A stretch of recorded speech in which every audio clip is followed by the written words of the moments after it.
Ganjar tahu nggak? Pak Ganjar tuh sekarang terkenal banget loh, terutama di kalangan anak-anak muda, Pak. Anak-anak milenial. Ya, ya tidak. Ini firm, iya. Siapa?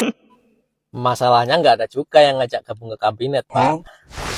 Dan Bung Hatta hari ini kondisinya tidak sedang baik-baik saja. Coba kalian baca ini. Ntar, kita baca guys. Selamat pagi buat kamu yang udah lihat rumah menteri di IKN yang bertabur marmer dan kristal itu. Santai aja cuy, itu dibiayain dari pajak. Supra kamu yang ditaruh di ruang tamu itu, kamu harus bangga. Waduh.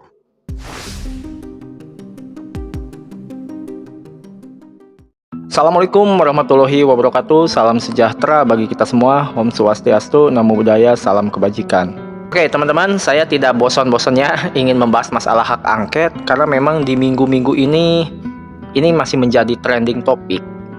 Yang menjadi trending topiknya adalah apakah hak angket ini benar-benar akan terrealisasi? Apakah hak angket ini akan benar-benar berjalan mulus sesuai dengan harapan dari Pak Ganjar khususnya yang mengusulkan? Saya menilai teman-teman ya, saya menilai dan berpendapat bahwa hak angket ini tidak akan berjalan mulus. Kenapa? Karena ada beberapa faktor yang mungkin ini harus diperhitungkan kembali ya oleh Pak Ganjar khususnya oleh tim. Karena mengingat dari situasi waktu juga tidak mungkin. Oke, kita akan bahas ya teman-teman. Oke, faktor yang pertama adalah masalah waktu. Saat ini DPR itu sedang masuk dalam masa-masa reses. Nah, jadi DPR akan masuk kembali itu tanggal 5 Maret. Nah, 5 Maret ini awal masuk itu menyusun agenda. Nggak tahu apakah mungkin mereka akan betul-betul mengusulkan hak angket. Karena kalau kita berbicara dari syarat untuk pengajuan hak angket itu teman-teman ya, minimal syaratnya itu adalah 25 orang dari fraksi yang berbeda. Nah, anggaplah misalkan memenuhi syarat ya. Itu masih ada proses selanjutnya teman-teman. Proses selanjutnya adalah mengirimkan laporan ke Badan Musyawarah untuk dilakukan rapat pimpinan DPR. Nah, di rapat pimpinan DPR itu teman-teman itu juga makan waktu lagi. Karena sudah pasti di situ akan terjadi perdebatan ya. Dan tentu sekali lagi dari segi waktu ini agak sulit ya. Oke, kita anggap saja misalkan di rapat pimpinan DPR selesai. Nah, itu juga masih ada proses selanjutnya, itu akan dibawa ke paripurna. Nah, apalagi di paripurna, teman-teman ya, itu pasti akan terjadi lagi perdebatan yang sama. Tentu ini akan memakan waktu yang cukup lama juga ya. Bahkan mungkin bisa lebih lama dari rapat pimpinan DPR. Oke. Nah, jadi menurut saya kalau kita berbicara dari masalah waktu saja itu gak mungkin. Apalagi periode DPR untuk saat ini berakhir sampai tanggal 1 Oktober. Nah, jadi agak berat ya teman-teman. Berikutnya ada hal yang menarik teman-teman. Ya mungkin ini bisa jadi jawaban kenapa sampai saat ini PDI juga belum secara resmi mengatakan dukungannya terhadap usulan dari Ganjar Pranowo mengenai hak angket ini. Dan ini saya kutip dari pernyataan M. Kodari di acara Satu Meja ya. Ini menarik banget. Kita lihat dulu videonya. Yang terakhir, yang paling penting adalah hemat saya dari 128 anggota DPR sekarang ini paling nggak 70%, 75% itu pasukannya Mbak Puan. Dan Mbak Puan itu adalah penjaganya Pak Jokowi dan Mas Gibran di dalam PDI Perjuangan. Nah, menarik ya teman-teman pernyataan dari M. Kodari ini. Jadi kalau kita flashback ke belakang teman-teman mungkin masih ingat ya bahwa di internal PDI itu ada dua kubu, ada dua faksi. Bahkan kalau kita jauh lagi tarik ke belakang sebelum pencapresan Ganjar Pranowo, waktu itu kan sempat tuh ribut masalah kubunya Mbak Puan yang disebut sebagai Dewan Kolonel melawan kubunya Ganjar yang mereka sebut juga sebagai Dewan Kopral.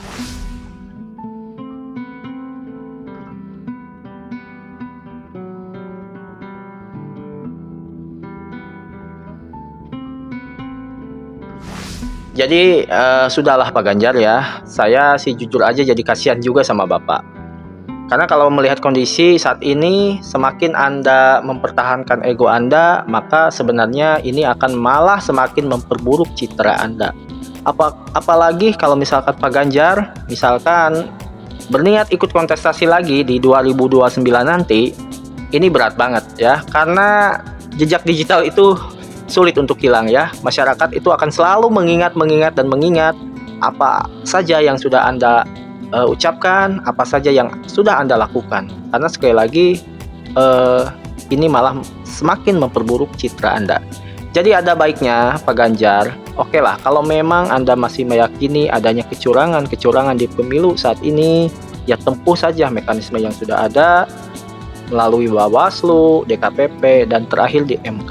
Karena jika memang niatnya ingin membatalkan pencalonan dari Prabowo Gibran atau ingin diadakan pemilu ulang, itu peluangnya jauh lebih besar dengan menggunakan mekanisme yang ada saat ini.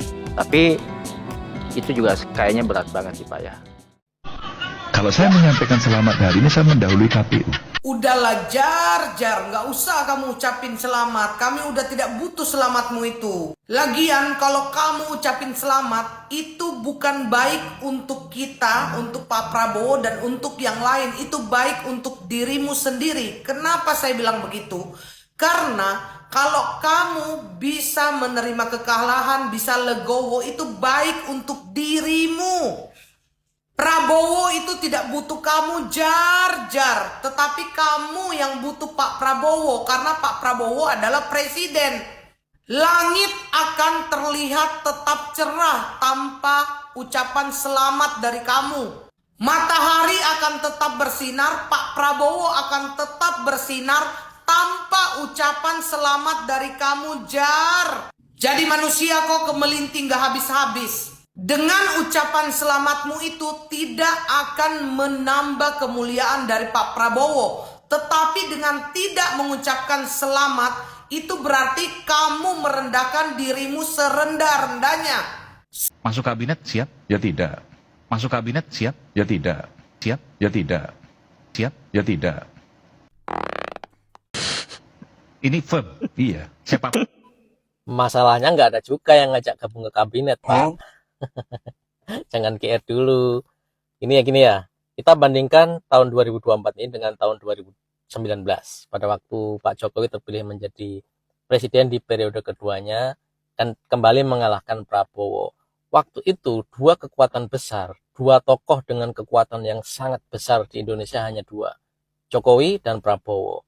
Keduanya kekuatannya hampir seimbang. Memang Prabowo kalah, tapi secara overall hampir seimbang.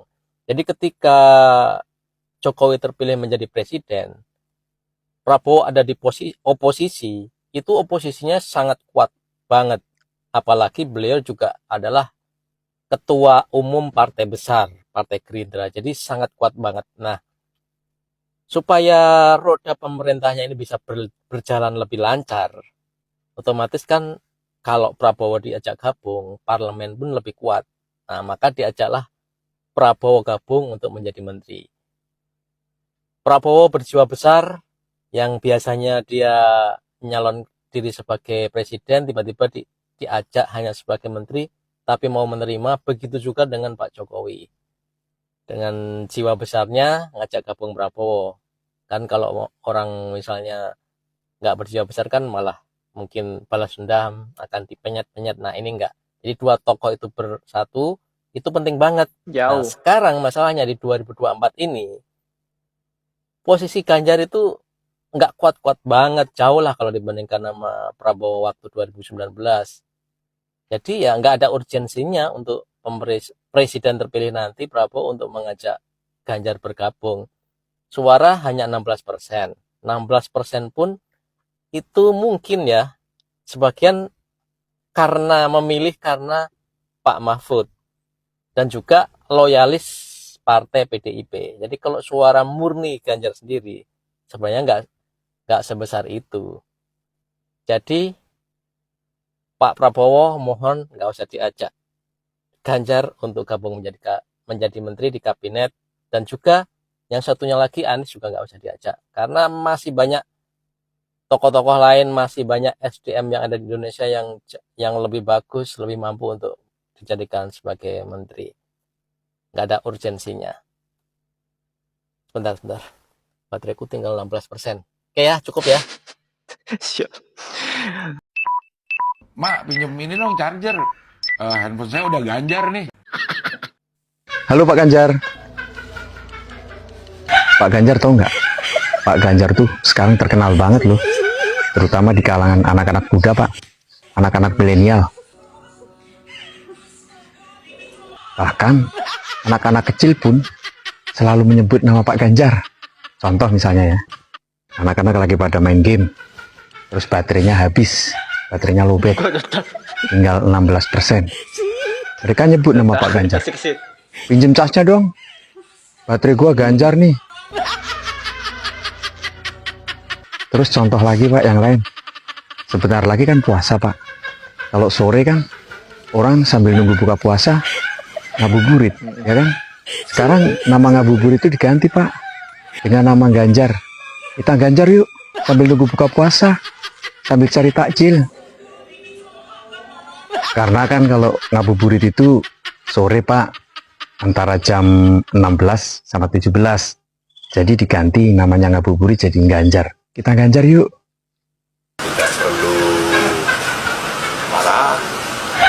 Iyalah Pak Ganjar, nggak usah marah. Udah biarin aja lah orang mau ngomong apa. Memang kenyataannya begitu. Ada-ada baik netizen ya. Dan hanya orang-orang bodoh lah yang Selamat siang orang pintar. Selamat siang orang cerdas. Bapak, nanti datanya diadu Pak. Data Amin, C1 Pleno TPS, rekapitulasi kecamatan, semua diadu datanya seperti apa. Jangan lalu kita disuruh harus legowo. Lah kita mah angkanya menang telak Pak, angkanya tinggi. Itu ya kita harusnya yang berbicara legowo ya Bapak. Ya, harusnya Amin tuh yang harus kita bilang legowo. Kenapa ya datanya memang seperti itu. Angkanya jauh, terpaut jauh. Jadi Bapak ya legowo aja lah Pak. Terpaut jauh angkanya. Kalau mau adu data C1 Pleno Bapak TPS, rekapitulasi kecamatan, nanti diadu dengan datanya KPU, datanya TKN gitu ya. Kan ada tuh saksi-saksinya, nanti diadu aja. Apalagi ngomongin real count itu hanya pembanding untuk penyeimbang. Seperti itu Pak. Lagi pula quick count itu kan sudah terjadi bertahun-tahun Pak, bukan hanya kali ini aja. Dan data itu ya cukup akurat, bedanya ya sekian persen atau 1% lah. Itu data yang bukan hanya bikinan coret-coretan angka aja, itu datanya data ilmiah ya. Jadi Bang apa jangan teriak, wah ini apa hanya memframing dan sebagainya, apalagi bilang yang percaya quick count hanya orang bodoh. Lalu emang di tim Amin, Timnas nggak ada yang percaya quick count? Hah? Coba tanya kedai kopi Hendri Satrio, kan dulu dukung Anies tuh. Coba tanya, dia bikin quick count nggak? Kalau nggak bikin, kenapa nggak bikin? Jubir Anies. Ya, coba tanya tuh lembaga survei yang di dalam Amin konsultannya seperti apa? Masa nggak ada lembaga survei, kan nggak mungkin. Jangan-jangan emang angkanya menunjukkan seperti itu. Jadi terjadi kepanikan ya. Begitu ya orang cerdas ya. Dan Bung Hatta hari ini kondisinya tidak sedang baik-baik saja. Dikelola memanfaatkan sumber daya alam hari ini, memanfaatkan integritas yang Bung Hatta tunjukkan hari ini menjadi barang mewah yang susah dicari. Memberikan kita keteladanan. Insya Allah jadi inspirasi. Ada baik lah netizen.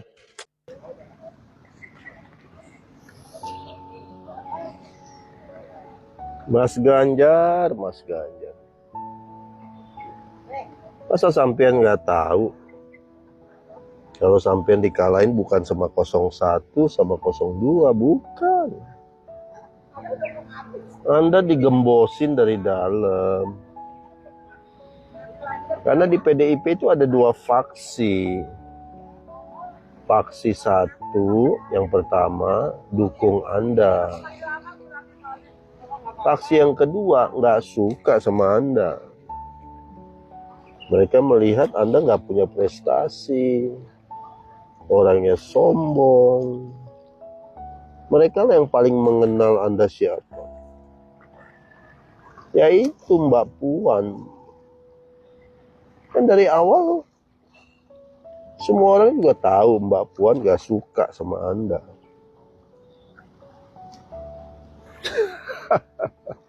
Mas Ganjar. Aduh. Kasian Kasian juga sih. Masa seorang Ganjar yang potensial dikorbankan? Hah? Ya itulah kenyataan pahit yang harus Anda telan dan Anda kenang seumur hidup. Itulah PDIP di mana Anda berada. Karena Sirekap dari temuan Dr. Roy Suryo ternyata memang dirancang untuk membangun persepsi menang yang menguntungkan pasangan calon tertentu, yakni pasangan calon 02. PDIP, partai terbesar di Indonesia, percaya dengan Roy Suryo yang notabene dia banyak kasus ya, dari kasus meme stupa Jokowi yang penghinaan terhadap Jokowi, belum yang kemarin kasus mikrofon Gibran itu juga diproses hukum. Saya herannya kenapa partai sebesar PDIP percaya dengan Roy Suryo itu. Ada apa men? Ada apa dengan PDIP? Kok Roy Suryo? Coba kalian baca ini. Ntar, kita baca guys. Selamat pagi buat kamu yang udah lihat rumah menteri di IKN yang bertabur marmer dan kristal itu. Santai aja cuy, itu dibiayain dari pajak. Supra kamu yang ditaruh di ruang tamu itu, kamu harus bangga. Waduh, ini gimana paslon 01? Nah, di sini IKN itu dibangun, bahkan rumah menteri itu dibangun speknya gimana dan kualitasnya bagaimana, itu jauh sebelum pemilihan umum dilakukan. Dan speknya pastinya jauh-jauh hari sudah dibuat, dan perumahan menteri itu akan diduduki oleh menteri yang mana saja atau siapa saja dari setiap calon presiden yang menang atas pemilu kemarin. Nah, bayangkan kalau kemarin itu yang menang adalah Anies Baswedan, otomatis nanti menteri-menteri dari Pak Anies Baswedan pasti memakai rumah itu juga kalau dia menang. Nah, ini hanya permasalahan menang gak menang aja, dan kebetulan Pak Prabowo menang, nanti para menterinya akan ditaruh di sana, gitu loh. Nah, jadi ini PKS, ini arah tweetannya ini kemana gitu loh. Kalau misalnya nanti, anggap aja lah bukan Pak Prabowo yang menang, koalisi dari PKS yang menang yaitu Anies Baswedan dan Pak Muhaimin Iskandar. Nah, kalau mereka menang, apakah otomatis rumah menteri yang tadinya udah punya spek pakai marmer dan segala macam itu jadi dirubah gitu loh. Jadi dibuat pakai semen biasa, diaci doang, terus nggak pakai plafon. Apakah gitu maksudnya gitu loh? Jangan seolah-olah di sini kayak seolah-olah gara-gara Pak Prabowo menang atau barisan Pak Jokowi jadi menterinya mewah-mewah. Nah, siapapun dari 3 calon presiden kemarin yang menang, otomatis menteri mereka itu akan menempatin rumah tersebut. Jadi sekarang jangan ada bahasa seperti itu. Dan zaman sekarang udah berubah. Nggak mungkin selamanya bakalan begitu-begitu terus.